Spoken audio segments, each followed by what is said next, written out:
Hello, my name is Andrew Bidwell. Before we begin, I want to thank you for taking the time out of your busy days to watch my presentation. I really do appreciate it. Now with that said, I would like to introduce you to Date Create. Put yourself in this situation. Imagine you need to plan a date, whether it's a first date, anniversary, or just hanging out with your friends. Where do you even begin? What if you went to something classic? Dinner and a movie, walk on the beach. But those have been done so many times, it's not even worth it. What if you went with something creative? Went mini golfing, played laser tag. But how do you know that somebody actually wants to do that? Especially if it's a first date, you don't know the person. And if you ask them, it might ruin the surprise. And all the restaurants in your town or city. There are ones that are local that you might not even know about. So how could you possibly be expected to know the best thing for you? That's where Date Create comes in. Date Create is a free mobile application that allows you to create the perfect date quickly and easily. We are dedicated to bringing you the best experiences with you and your special someone. Date Create takes information from your account and even your partner's, and then some additional information like price and how far you want to drive into account, and gives you recommendations on places to go and activities to do on your date.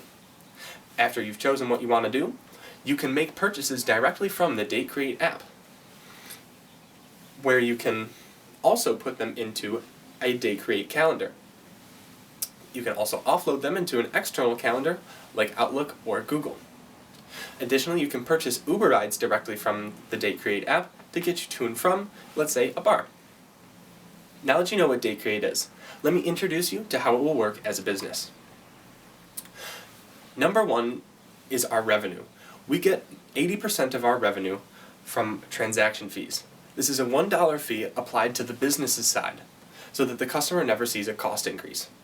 We also run two types of advertisements, search advertisements and display advertisements.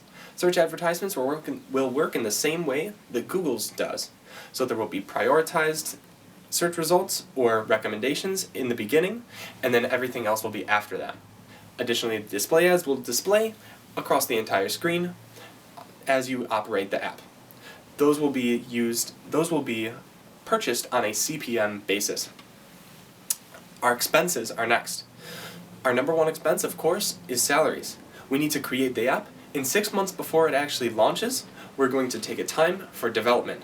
This entire time will be only focused on development, a little bit of branding, and some market research so that we can have the best possible experience once it operates. Then, once we have that actually equipped, we have a final app. We are hoping that our convenience is our number one factor that everybody will come to us for. Because of that output, our marginal revenue will be very high, since our marginal costs are going to be low. We don't necessarily have an actual product that we're selling, which means our only cost to create a new unit, a new download, would be our customer acquisition cost, which in the beginning will be a little bit higher, since we're not focused on monetization, and getting new customers will be hard, very hard. But after that, it will level out to a smaller level. Now, from a numbers perspective, 80% of our revenue is going to come from that transaction fee. Everything else will be secondary. However, they will also grow at a large rate, because the transaction fees are based on how many businesses we have partnered with us, but the others are based on how many users we have. Then, of course, our expenses, salaries are going to be 65%, and that will continue, and that 65% and 80% come from 1 year's look, from beginning development to 6 months into after launch. So even after launch, that 65% salary is going to continue. That is where most of our costs will occur.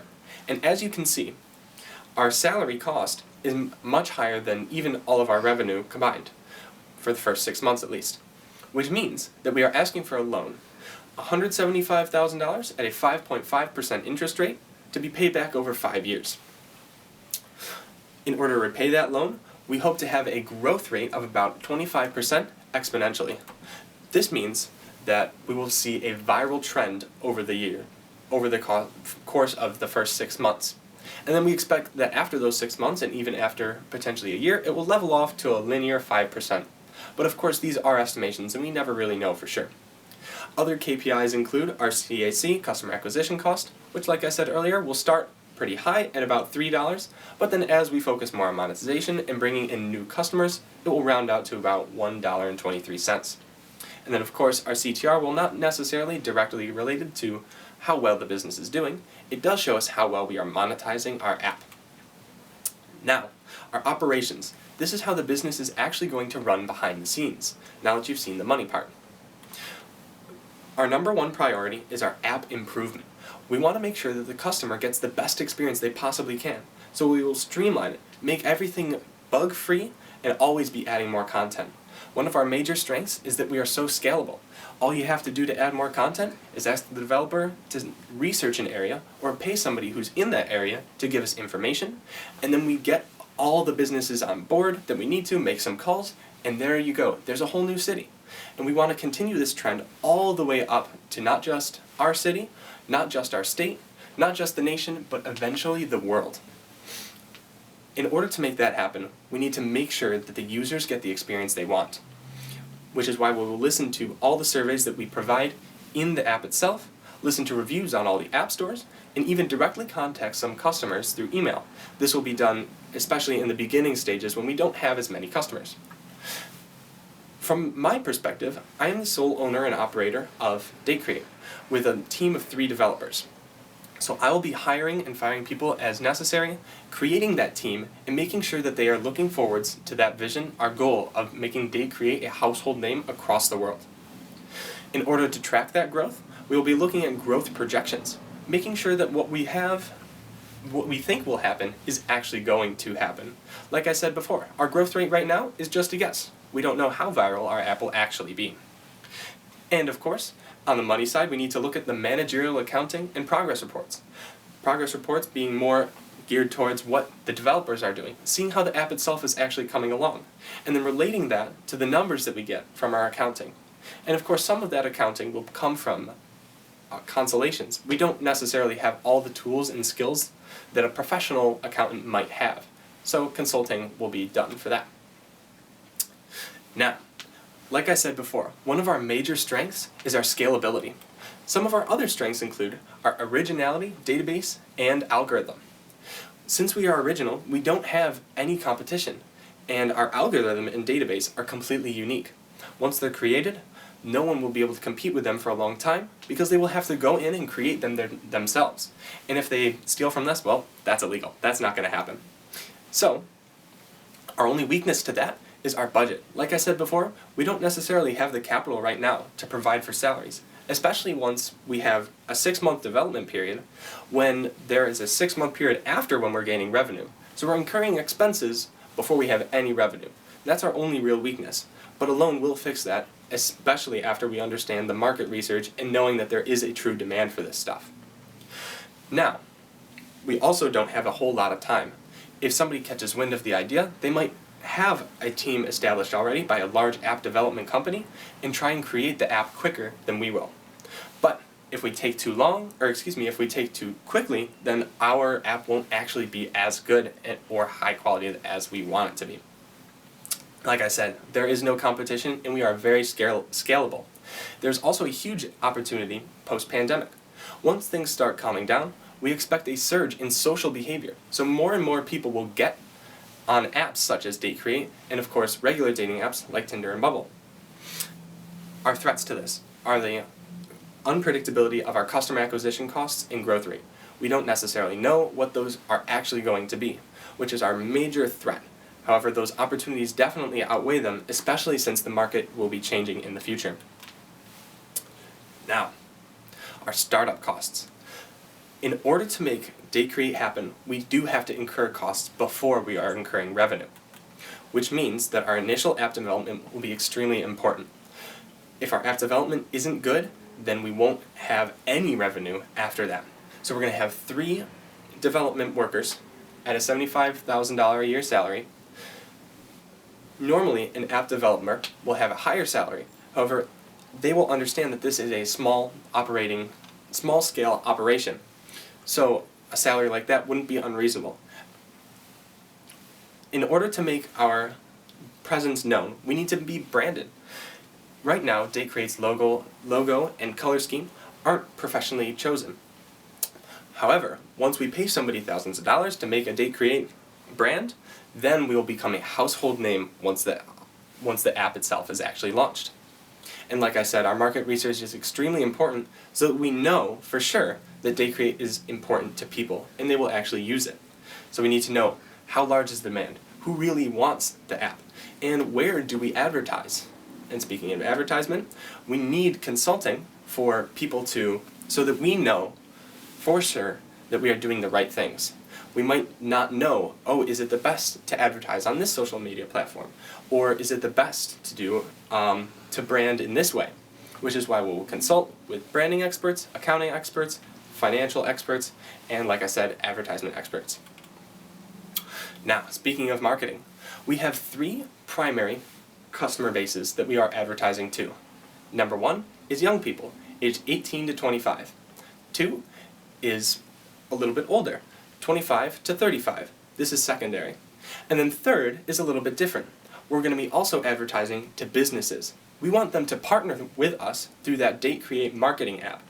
So that way, they get their revenue from us and we get revenue from them. But in order to do that, we need to actually market to them. So, for our primary market, we'll be using digital media, especially TikTok, Snapchat, and Instagram, targeting that younger demographic. But secondarily, we'll use Facebook as well to target our secondary market.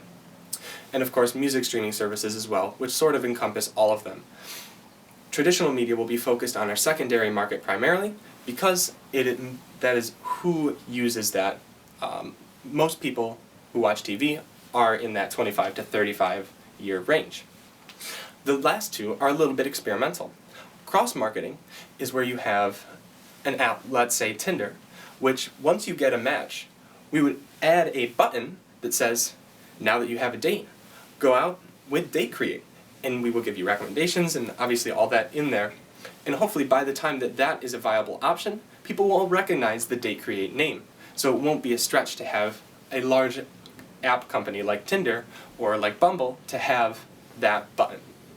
And then of course on the opposite side of that, Date Create will send push notifications to their users saying, hey, if you don't have a date, you should go with Tinder. Of course, you won't be opening the Date Create app if you don't have a date already, so it doesn't make sense to put a button in the app itself, which is why push notifications would be more effective in that manner. The second experimental category includes a lot of things. One would be t-shirts, giving them to the employees, so that their families can spread it around and so people will get the name locally. And then also stickers, giving these to restaurants so that people know the Date Create name, even if they didn't necessarily come to the restaurant from Date Create itself. Additionally, our locations. We could have a large sticker or a large billboard advertisement at, let's say, a gym. If you're at the gym, chances are you're trying to impress somebody, which means that, and you're trying to look better.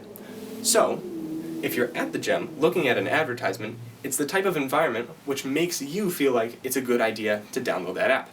Same thing with a bus station. If you happen to be at a bus, if you're traveling by bus, chances are you're traveling alone, which means that an advertisement targeted at your desire to not be alone would make you more likely to click on an app like Date Create. Now,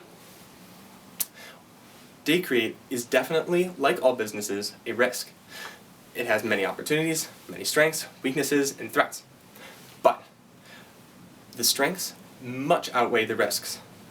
Since there is no app currently like it, and it is so very scalable, Date Create has the potential to be known across the world. Let's make Date Create the #1 way for you to get your dates planned perfectly. Thank you.